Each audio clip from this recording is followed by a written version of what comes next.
Welcome to Naked Reflections, brought to you from the Wolf Institute. I'm Ed Kessler, and each week I'll be taking an in-depth look at the stories reported by our friends over at the Naked Scientists. What does the latest scientific stuff mean for the rest of us? Stay with us and find out.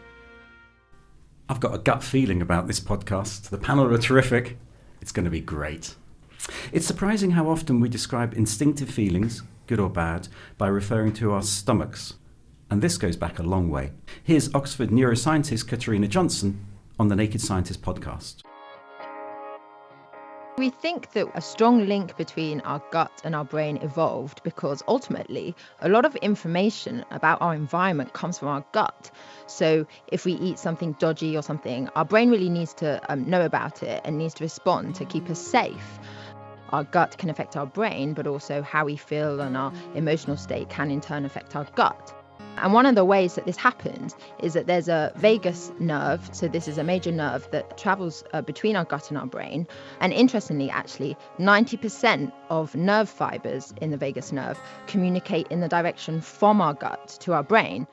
There's a wide spectrum of gut feeling. It can lead to wise judgments that rise above conflicting arguments, or it can disguise a stubborn refusal to listen to evidence. With me to discuss this topic are Catherine Arnold, former diplomat and master at St Edmund's College, Cambridge, Dr. Julian Hargreaves, Senior Research Fellow at the Wolf Institute, and Dr. Kitty Alone, also from the Wolf Institute and a Naked Reflections regular.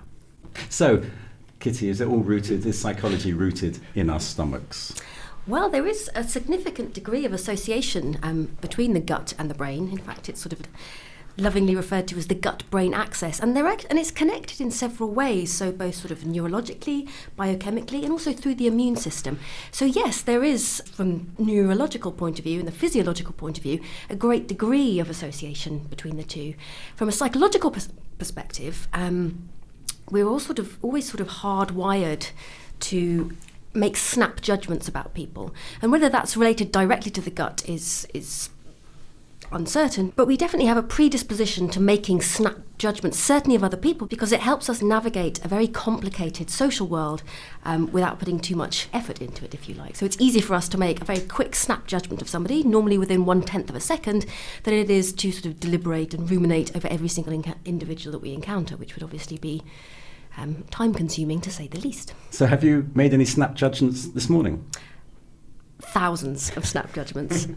We make snap judgments continuously. Our brain is processing, it's ticking over all the time. Julian?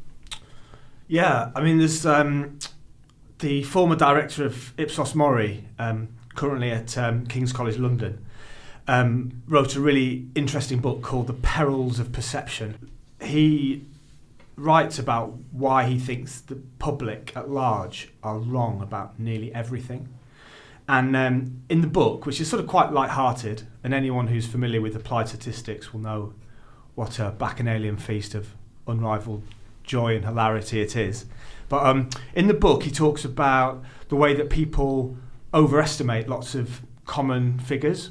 So the book says, it's a survey of Western Europe, and he says in it that people wildly overestimate the number of people over 65 in the population. We overestimate it by, we get it wrong by half. There are discrepancies between what people see as a social norm and their own behaviour. So they think it's that the public consume far more foodstuffs like sugar than the individuals do. And also people tend to overestimate things like the number of immigrants in society, the number of Muslims, the number of Muslims that are likely to be in a certain amount of time. So we get all these things wrong. Catherine, does that echo, I saw you nodding, does that echo with your experience? Well, I think there are sort of so many things coming through here. The public perception is an incredibly important part of that. If you're trying to frame policy for a society, you have to understand both what that society thinks, how it deviates from a statistical reality when it is something that can be quantified, and part of the role is to actually ensure that the decisions that are taken are based on the facts, but that perception really matters. I mean, there is a classic phrase that perception informs reality. And if you ignore the perception, then the most beautiful piece of policy in the world, founded on the most fantastic statistics and expertise, is going to go nowhere. So you're almost riding two horses all the way through. But I think those are almost, it's not easy, but those are almost the easy problems. The complexity, and where I think there's a really interesting conversation to be had about how much we can rationalise something and how much we just have to at some point instinctively take a decision, is when you have extremely complicated and complex decisions. If you look at foreign policy, for example, and you take it at its most reduced form, which might be national interest, and then you allow that national interest in a globalised world often means that another country's interest is second, third, fourth, fifth order in your country's interest, you're so far away from being at the root influencer that knowing whether you've taken the right or the wrong judgment quantifiably is frankly impossible. And so you are aggregating as much information as you possibly can and then taking the best decision. But there is no way, I don't think, of saying what is or was or could have been the best decision. But I'd love to hear from psychologists or the statistical side whether actually there is more that I could have been doing. I think the weakness of some of these attempts to show the public have misconceptions about certain things are that it sets up this kind of binary between rational and irrational, or between sort of logical and emotional, the head and the heart, or the brain and the gut. And I think that's a mistake. Like, as you've said, in foreign policy issues, the reality is a lot more complex. And it's something actually Bobby Duffy's book picks up as well.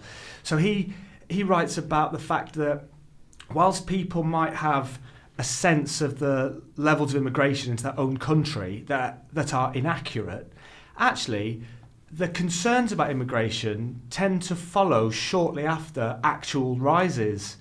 So people's fears and concerns aren't themselves irrational, even if their sort of measurement of it is inaccurate. And I think that's something that statisticians, and I sort of count myself in that group partly, but I think it's something that is overemphasised a lot in statistics. And I think when you think about this kind of idea of rationality and irrationality, I think there's often a simplistic view of the Enlightenment, for instance, and everything that follows that as being kind of logical and a sort of move away from mysticism or sort of the vagaries of pre-Enlightenment times. But actually, all the way through the period since the Enlightenment, I think there's been a sort of a play between the rational and the irrational. You look at industrialisation and globalisation. At the very moment that was happening, at the end of the 18th century and beginning of the 19th century, you would think that science was kind of winning in all realms. But you look at the worlds of art and culture and you see a reaction to science. And as William Davis said recently in the London Review of Books, the Enlightenment has always been haunted by the irrational. So you can think about people like William Blake or Wordsworth or Turner coming to prominence at exactly the time you would think that those ideas would have been displaced by industry and science and rationalism. On occasion, I feel sorry for statisticians because human beings aren't really wired to be that receptive to sort of hardcore statistics or numerical information. So you might well ask, well, what's the point of even bothering giving people the facts when they're much sort of more inclined to be led by what they consider to be an attractive narrative or an emotive experience? But of course, that's not to say that policy should just be based on people's emotions. Otherwise, society would probably collapse within 20 minutes. But people find it very hard to cope with numeric information. And of course, if you think about the evolution of human cognition, back in the ancestral evolutionary environment, there was no sort of complicated statistics or numerical functions or whatever. So people find it difficult. And that's why, for example, during the Brexit debate, there were people who were given the facts. It didn't alter their opinion or their beliefs at all. And that's obviously, A, it's quite troubling, but B, psychologically it's fascinating, because you would expect, if you were looking at a rational model of the mind, that just being given correct information would then allow you to update your beliefs. But actually what seems to be the case is that people are much more led by emotive or intuitive triggers rather than statistical, factual-based information, which is interesting and also problematic. That's really interesting, because one of the things I've always been struck by is that when something is agreed at some form of societal level as a behavioural change we all need to make, we're actually really quite good, you may dispute this, but I think we're a lot better, is probably a better way of putting it, at creating campaigns that respond to that emotion rather than the statistical reality. And the obvious ones to think of drink driving campaigns, lowering alcohol campaigns. But when we get to anything more complicated, I mean, you mentioned Brexit, neither side arguably tethered fact to narrative. There were narratives and there were facts. And I think for all of us, it was sometimes hard to link the two. Isn't there an overload of information? Isn't that part of the issue? One of the reasons we respond by instinct, by gut instinct, is we just can't cope with the amount of information. So it's maybe it's slightly less the sort of, the binary that you're talking, more just the overload of information. I think that's right, and I think there's an interplay between what people feel instinctively and what they sort of know empirically. And I suppose one concrete example from my world might be a fear of crime. So old people tend to be much more fearful of things like physical attack, being mugged, being robbed in the street, etc. Statistically, they're far less likely to be the victim of those sorts of crimes than younger people, and that's because generally age isn't so much a determinant of being physically attacked. The things that predict whether or not you're going to be the victim of an assault are things like how often you visit a pub, how often you are out at night.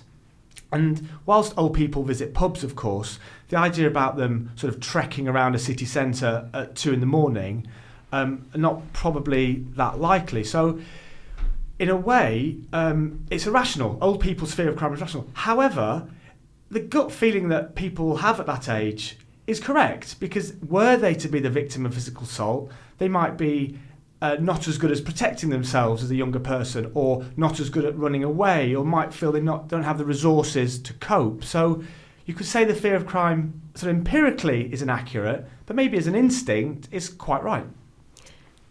One of the things I think is really interesting is this point about complexity and the scale at which we all operate now. I mean, I think if you go back and look at some of the sort of great text on military, for example, if you look at Clausewitz, he sees a very clear difference between what he sees as small wars prosecuted by light infantry and then your classic nation-state army, and how they operate very differently, because in the light infantry you have both types of thinking simultaneously held in the same brain. You have an appreciation of threat, an appreciation of risk, but the appetite for innovation potentially. But when you're at an army level, everyone has to become a cog with a very specific task.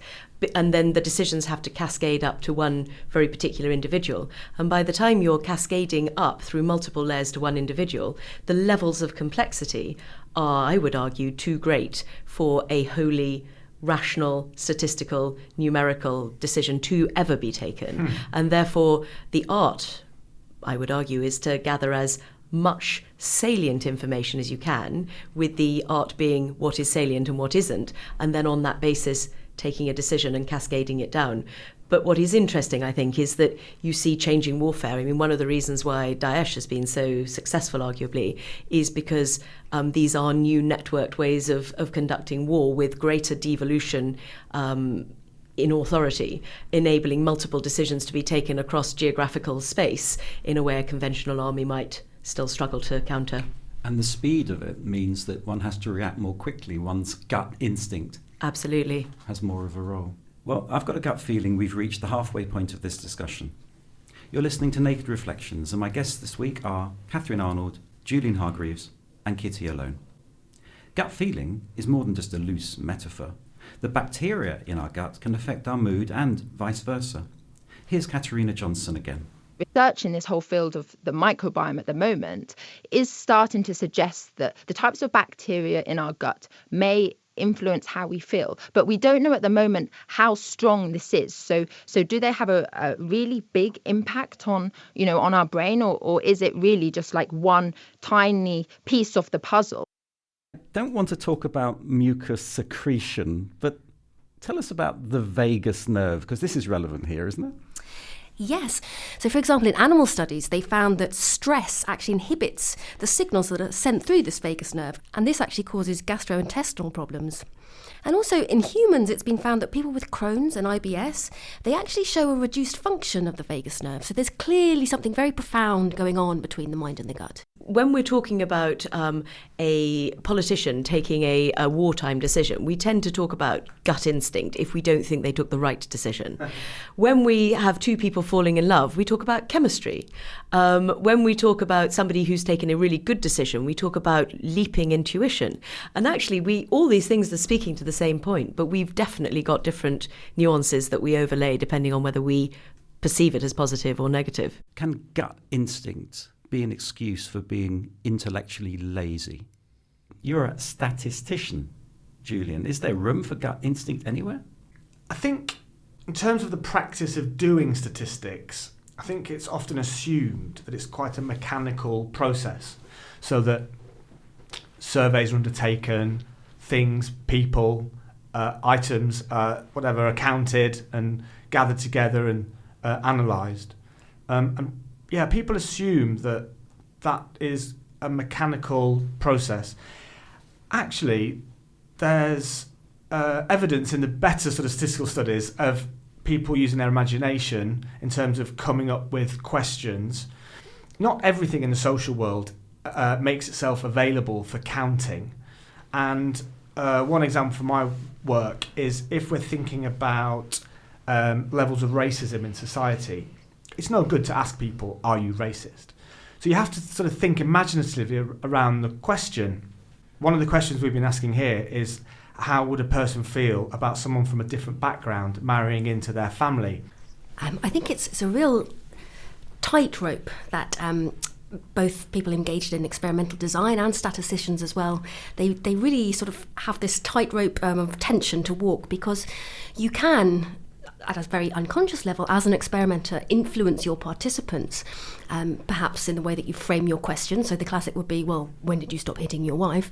But also just in terms of the way that you lay out your laboratory, the certain priming effects that might take place. So in all goodwill, it may well be that you think that you're conducting an experiment with cold, hard rationality and, the ghost of Karl Popper on your shoulder, but actually even experimenters have some unconscious biases that can influence the way they design and implement their studies. And we're moving into a space that I'm fascinated by. I'm not sure I have any personal insight, but really interested to hear what others think, which is, how much has all of this conversation been culturally loaded? There's been an implicit sense, even in the question that we've been asked in the second half, that cold, hard rationalism might be a better way of doing things, that emotion or other ways of seeing connections within the world is intellectually lazy, and that primacy of the intellect. I mean, there's a lovely Einstein quote, which I'm going to read out because I don't know it off by heart. "The intuitive mind is a sacred gift, and the rational mind is a faithful servant. We have created a society that honours the servant and has forgotten the gift." Now, as people who have all signed up to this society, and I would say I'm a firm believer, I'm fairly obsessed with fairness, I'm insistent that everyone who does an interview panel has done unconscious bias training. I'm fully bought into this, but it is still just one way of looking at the world. And if we were looking from a cultural perspective that was much more focused on relationships rather than contract, how would this conversation be different?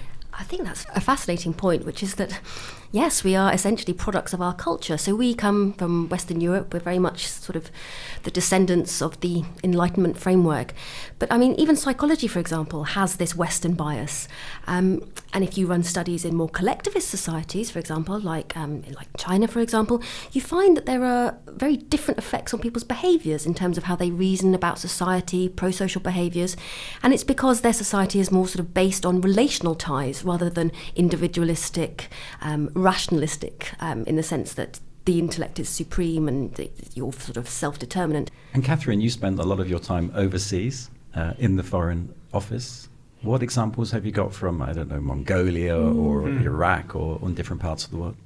Well, I think that's the fascinating thing, because part of the challenge of being a diplomat is, on the one hand, you are working firmly within your own system, and that's very distinct from promulgating your own belief, that they are different. But you are working within your own system that is based on a lot of data, that is based on the requirement for factual, evidence-based decision-making, and you're often interacting with people who want to achieve the same objective as you, or are part of that process, who are not necessarily as interested in that as you are.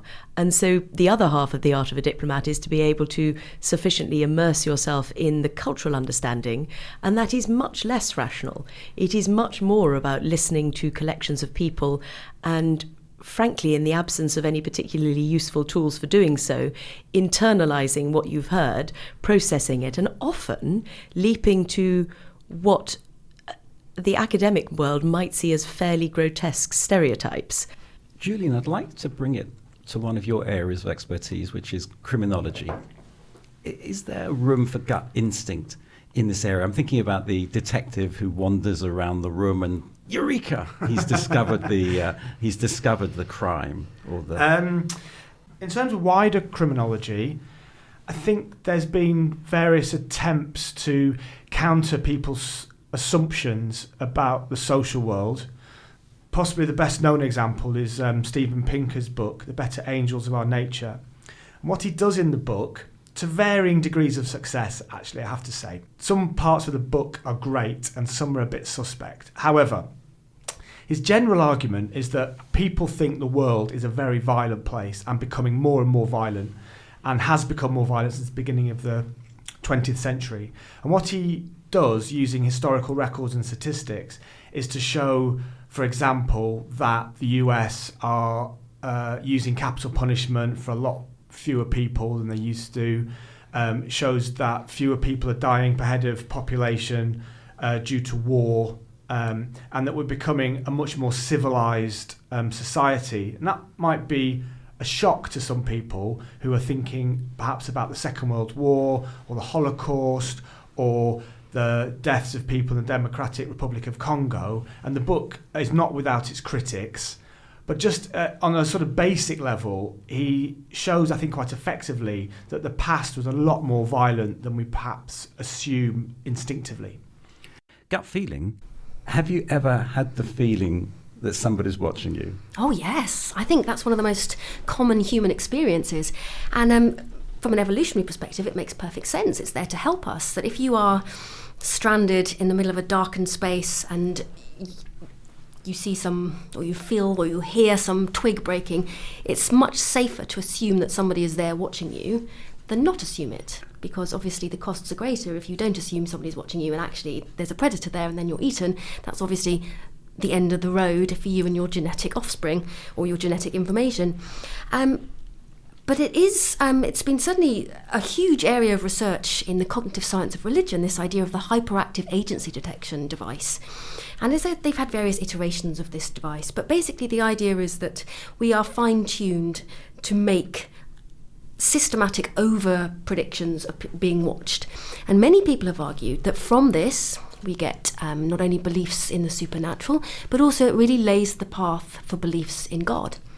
That it's this idea of being watched.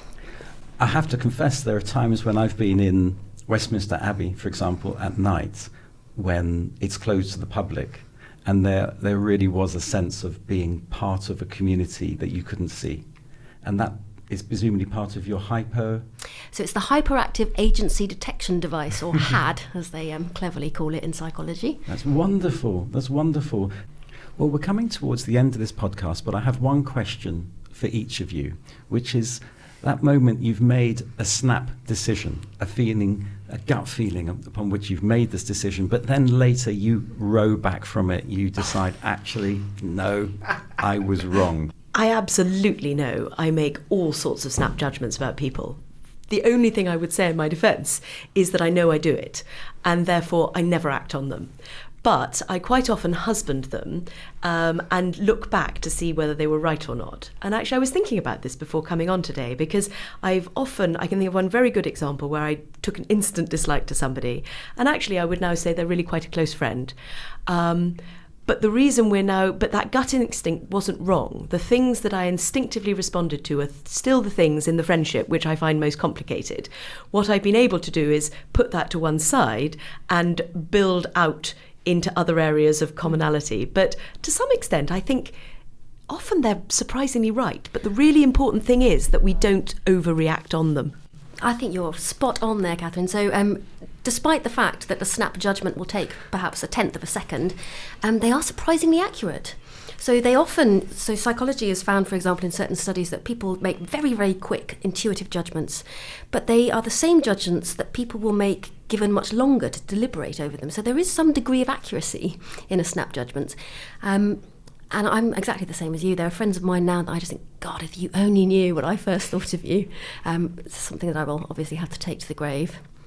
In a previous life, before my turn to academia, I used to work in the music industry.